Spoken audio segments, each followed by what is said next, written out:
Ladies and gentlemen, listen carefully. Too many people in life believe that success comes from saying yes to everything, from being present everywhere, from being available at every call. But let me ask you something. Does gold make itself easy to find? Do diamonds sit on the surface waiting for someone to pick them up? No. Their value is in their rarity, in their refinement, in the distinction. Your problem is not that you are unnoticed. Your problem is that you have made yourself too common. You have confused accessibility with importance.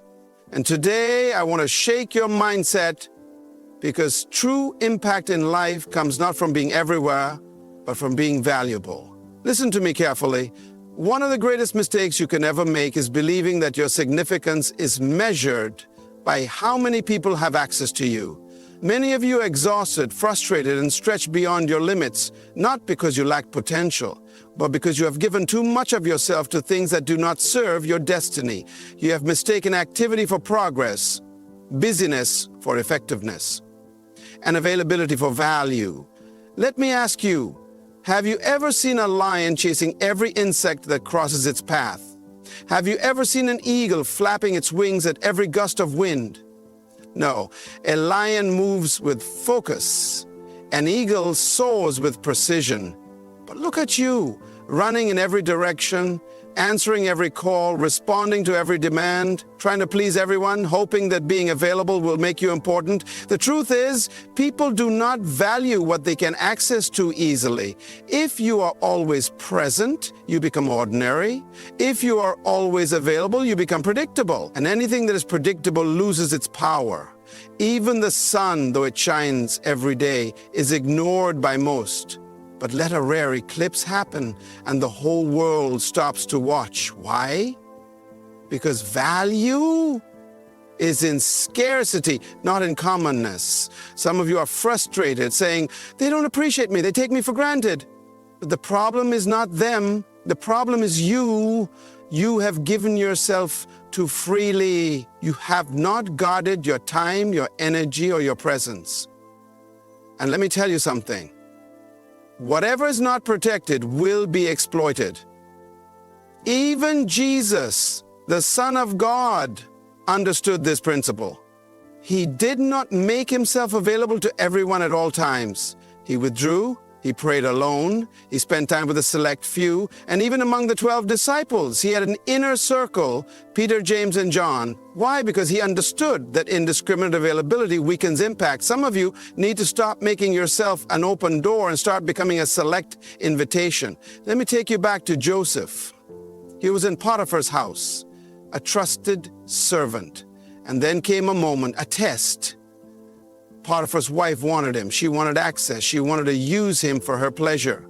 And Joseph had two choices: be available or be valuable. If he had chosen to be available, he would have lost his destiny for a moment of convenience. But instead, he chose to be valuable, and that decision placed him on a path to the palace. Some of you are sacrificing your future on the altar of immediate availability. You are saying yes to everything, and in doing so, you are saying no to your destiny. Every yes you give to something unimportant is a no to something critical. Every time you make yourself accessible to distractions, you are closing the door on your own greatness. Wake up. You were not created to be common. You were not designed to be everywhere at all times. You must guard your presence. Choose where you invest your energy. Not every call deserves an answer. Not every opportunity is your assignment. Not every invitation requires your presence. If you do not take control of your availability, people will waste your life for you. From this day forward, stop chasing recognition through presence and start building your worth through refinement. Because the truth is, the world does not chase what is always available. It chases what is truly valuable. We live in a world where people believe that visibility equals value. They think that if they are not constantly seen, constantly in the spotlight, constantly in front of people, then they are not progressing. But that is a dangerous deception. A seed is never seen while it is growing. A tree does not sprout overnight. A foundation is buried deep in the ground before a building ever rises. The most valuable things in life are prepared in private before they are revealed in public. And yet so many of you are desperate for exposure before you have built substance. You want to be recognized before you are ready. You want to be called great before you have done the work. But let me tell you something. What is revealed too soon will be destroyed too quickly. Do you know why God hides you before He promotes you? Because greatness must be developed in the dark. Before David ever held a throne, he held a slingshot in the wilderness. Before Joseph ever sat on the throne of Egypt, he was locked in a prison. Before Moses ever led millions, he spent 40 years in the desert. And before Jesus ever started his ministry, he spent 30 years in obscurity preparing. The problem is, many of you despise the season of preparation. You are frustrated because no one sees you. You are impatient because your gift has not yet been recognized. But let me ask you, do you want to be seen too soon and fail? Or do you want to be prepared fully so that when you are seen, you stay? A student locked in a library is not wasting time. He is investing in knowledge. A runner training in isolation is not being ignored. He is being conditioned for victory. A musician practicing behind closed doors is not being overlooked. He is sharpening his skill. The question is, are you willing to be hidden so that when your time comes, you will be ready? So many people today crave attention, but attention is not the same as anointing. The fact that people know your name does not mean you are valuable. Popularity does not equal power. Fame does not equal fulfillment. If you rush to be seen before you are ready, you will crumble under the weight of exposure. You must first develop in private what you want to sustain in public.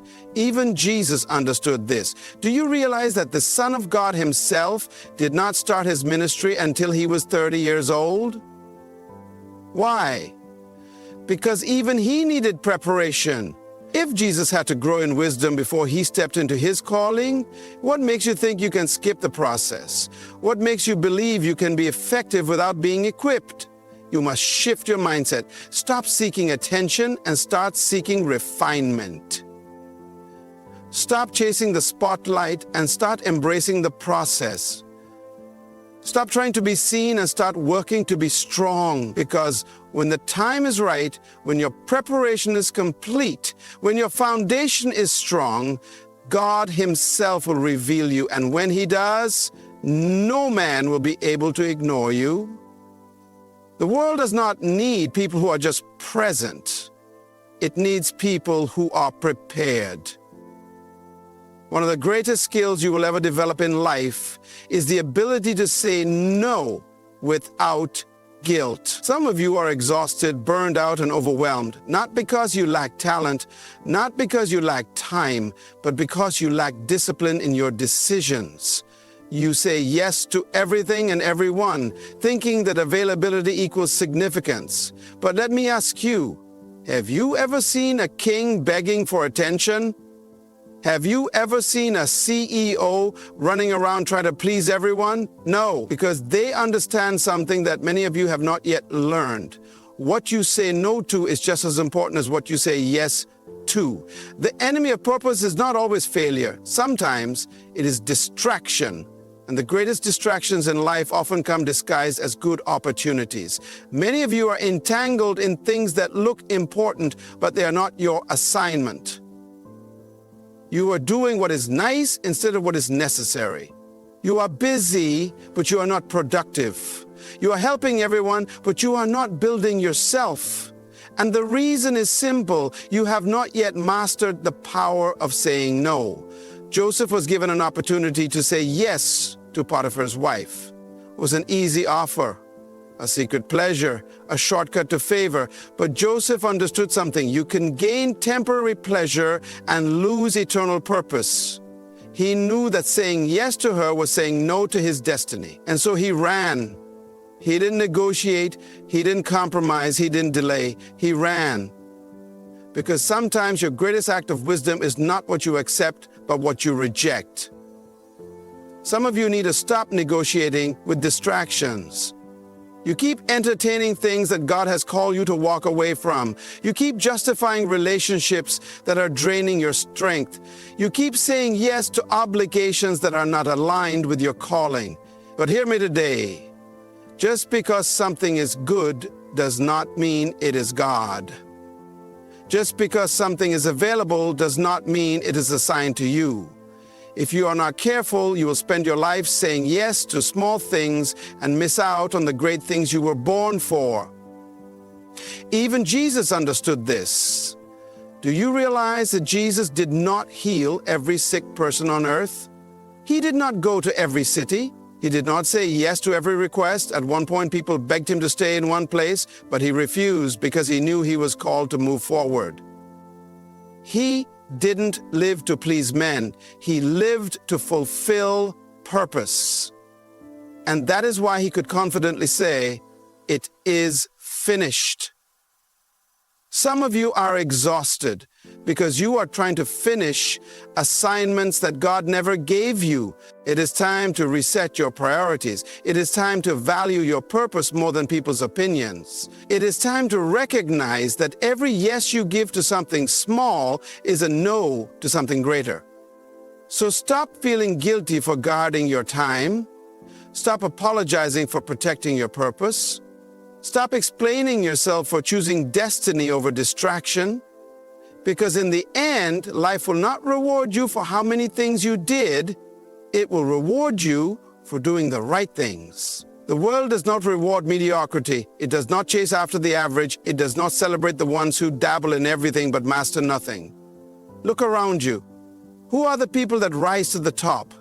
Who are the individuals that nations seek, that industries pay millions for, that history remembers? It is not those who do many things. It is those who have mastered one thing. The tragedy of our generation is that too many people are trying to be everything to everyone.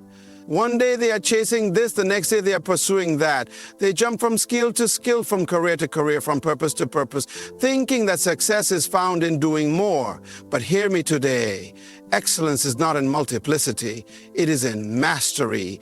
David was not known because he tried everything. He was known because he mastered one thing.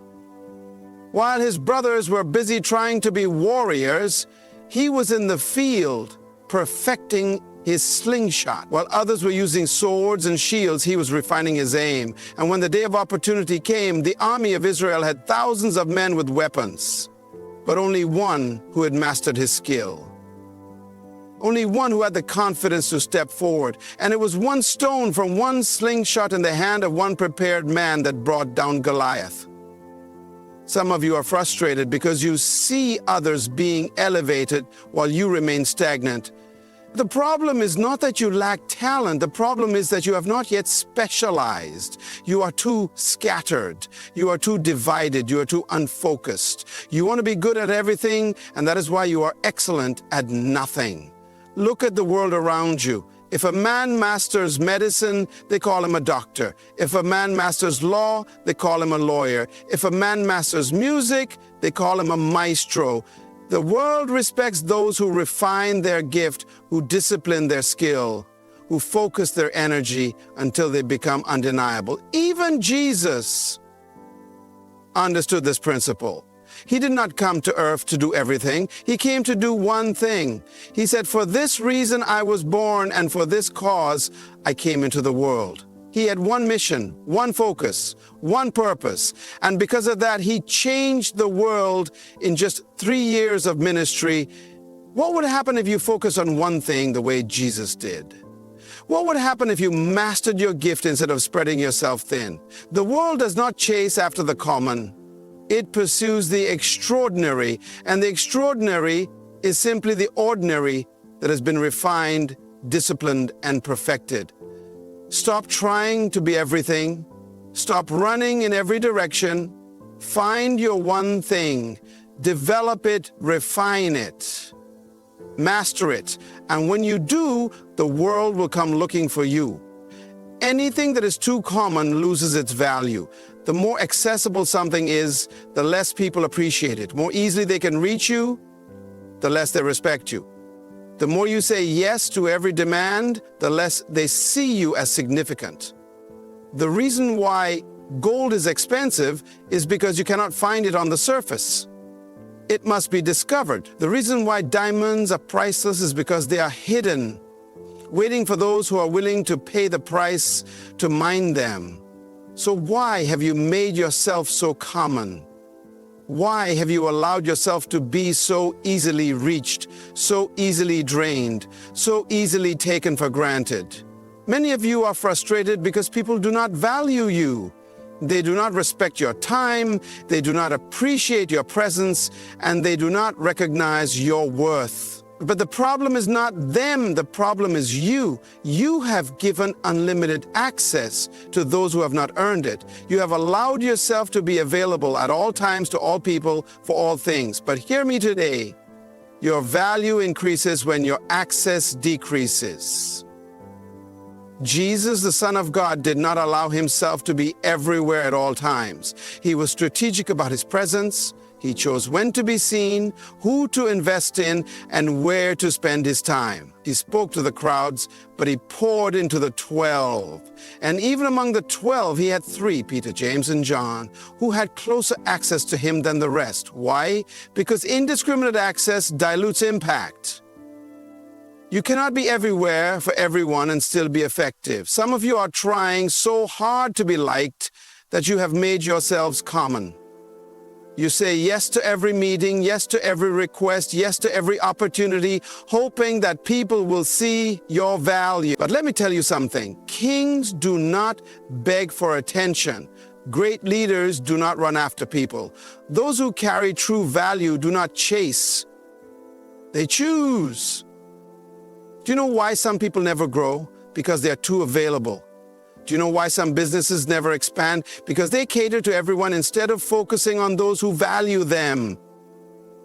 Even luxury brands understand this principle.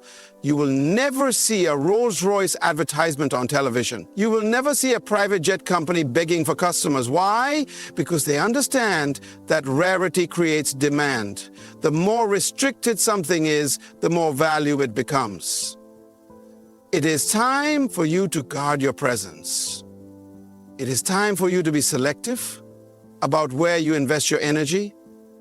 It is time for you to recognize that being everywhere does not make you important. Being valuable does. Stop making yourself so common. Stop being so easily accessed. Stop giving your time to those who do not appreciate it.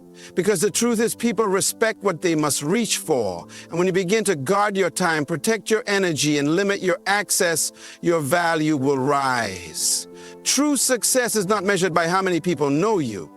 It is measured by how many lives you have impacted. It is not about how often you show up. It is about how much value you bring when you do. Too many people spend their lives trying to be seen, trying to be noticed, trying to be in every room, every meeting, every event, hoping that their presence alone will make them significant. But hear me today. It is not your presence that makes you valuable. It is what you carry. A doctor does not walk into an operating room just to be seen. He comes in with skill, knowledge, and the power to heal. A lawyer does not enter a courtroom just to sit. He comes with wisdom, strategy, and the ability to defend. A leader does not stand before people just to be recognized. He speaks with authority, bringing vision and direction. The question is, what do you carry?